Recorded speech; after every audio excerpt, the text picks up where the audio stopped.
Le custom state. Alors le custom state, c'est un des concepts les plus importants de Bubble. C'est ce qui va permettre à votre application d'être fluide, d'offrir une meilleure expérience utilisateur à vos utilisateurs, d'avoir une interface rapide et qui va vous coûter peu en charge serveur et qui va être très facilement manipulable.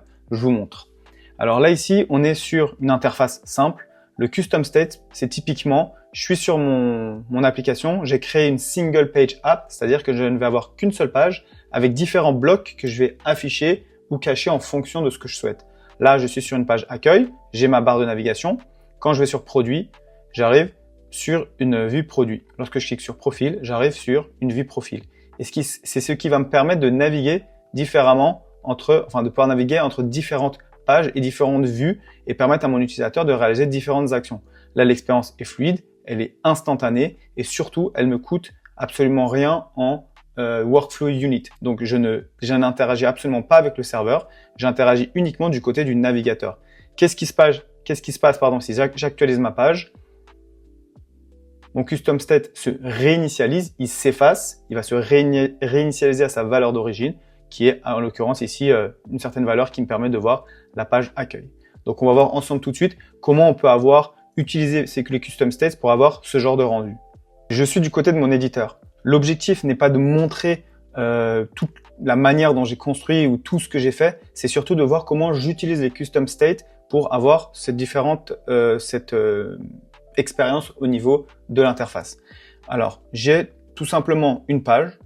J'ai ici un repeating group dans lequel je vais avoir mon menu.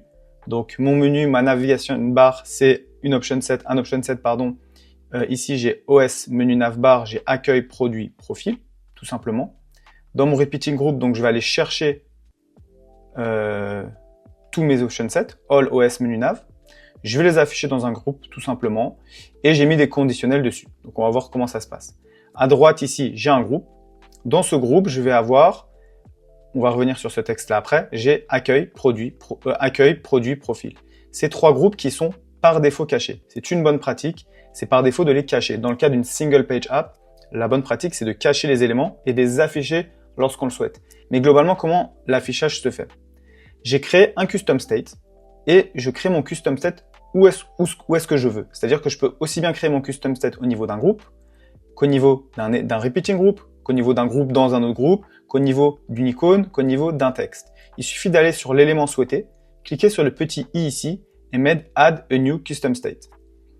Ici, moi, en bonne pratique, il est souvent usuel de mettre le custom state au niveau de la racine de notre page. C'est-à-dire qu'ici, au niveau de la page, à cet endroit-là, je viens ici et je crée mon custom state affichage à cet endroit-là.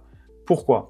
Lorsqu'on le met au niveau de la racine, si demain j'ai plein de custom states ou que je donne mon application à quelqu'un, il saura où les retrouver vu qu'elles seront toutes basées au même endroit. C'est une bonne pratique pour les retrouver. Notamment lorsqu'on utilise des reusable elements, si on met le custom state au niveau de la racine du reusable element, on pourra utiliser le custom state du reusable dans les pages par an.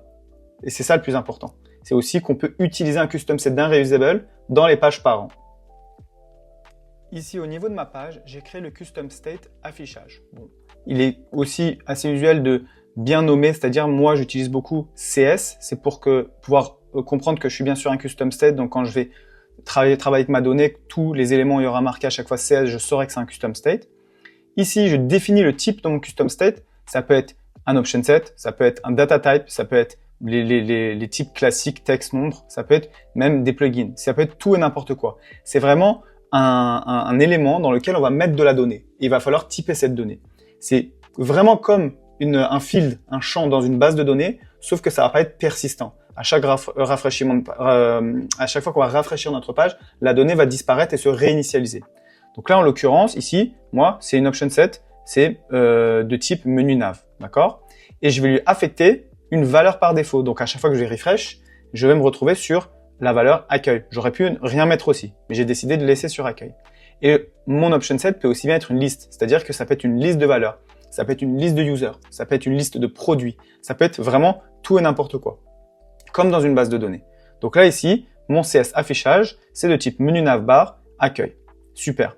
Donc maintenant, pour pouvoir accéder à cette valeur-là, à la data qu'il y a dans CS affichage, je vais tout Tout simplement, ici, par exemple, sur mon groupe accueil, je vais venir sur mon groupe. Par défaut, j'ai dit que j'allais pas l'afficher. Bien sûr, je le collapse, c'est-à-dire que du coup, il va bien s'écraser à chaque fois qu'il va disparaître. Dans les conditionnels, je vais dire, on va le faire ensemble, je vais chercher le groupe, l'élément sur lequel j'ai mis mon custom state. Donc là, en l'occurrence, c'est la racine qui s'appelle prez-_cs. Je vais chercher prez-cs. Je vais aller ici, custom state. J'ai tous les custom states qui sont associés à cet élément-là. Si mon custom state était associé à groupe A, à cet endroit ici, si je l'avais mis ici, je serais allé sur mon groupe ou n'importe où, j'aurais cliqué groupe A et j'aurais trouvé le custom state associé. Donc là, en l'occurrence, je suis sur prez-cs. Là, ici, je rentre dans l'élément, je vais chercher le custom state et là, mon custom state, il va avoir le comportement de la donnée que je lui ai attitrée. J'ai dit que c'était un OS, donc il va avoir le display et les différents attributs associés à cet OS. Bon, là, j'ai deux autres attributs, on s'en fiche, mais je vais avoir tout ce qui est lié à la donnée. Si ça avait été de type user et que j'étais allé chercher un user, bah, j'aurais pu récupérer toute la data liée à un user. Donc ici, je vais dire lorsque prez-cs affichage is, et là comme je suis sur un cas d'un option set accueil, tout simplement, cet élément est visible. De la même manière, lorsque c'est produit, cet élément est visible. Lorsque c'est profil, cet élément est visible. On va vérifier ça ensemble. Ici, je vais tout simplement, une bonne pratique, c'est de mettre un texte n'importe où. Et dans ce texte-là, d'aller chercher le custom state, donc dans prez-cs, CS affichage, display. Donc là, moi, comme ça, un option set, je vais faire le display, donc c'est l'affichage texte. Mais je précise, si c'était le custom state, c'était custom state user et que je mettais de la donnée user dedans, j'aurais pu aller chercher son email, son nom, son prénom, etc. Là, on va voir lorsque je vais actualiser, je vais pouvoir voir le custom state. Donc, quand je vais cliquer sur produit, sur profil, on voit bien que mon custom state évolue. Donc, maintenant, ce qu'on n'a pas vu, c'est comment faire évoluer la valeur du custom state. Là, on a vu la condition d'affichage. Maintenant, pourquoi au clic, j'arrive à changer cette valeur? Enfin, comment est-ce qu'on le fait? C'est tout simple. Lorsque, ici, je suis sur le groupe associé, Edit Workflow, j'ai un seul workflow.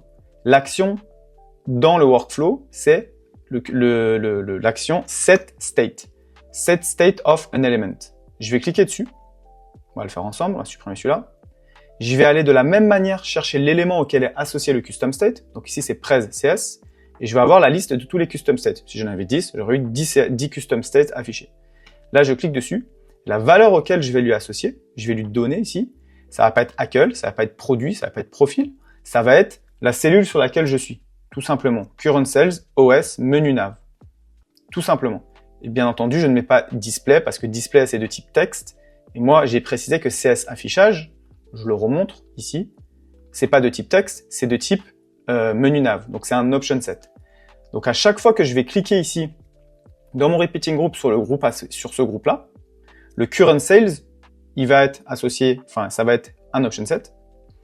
À chaque fois que je vais cliquer dessus, je vais associer, je vais définir la valeur du custom state par le current sales.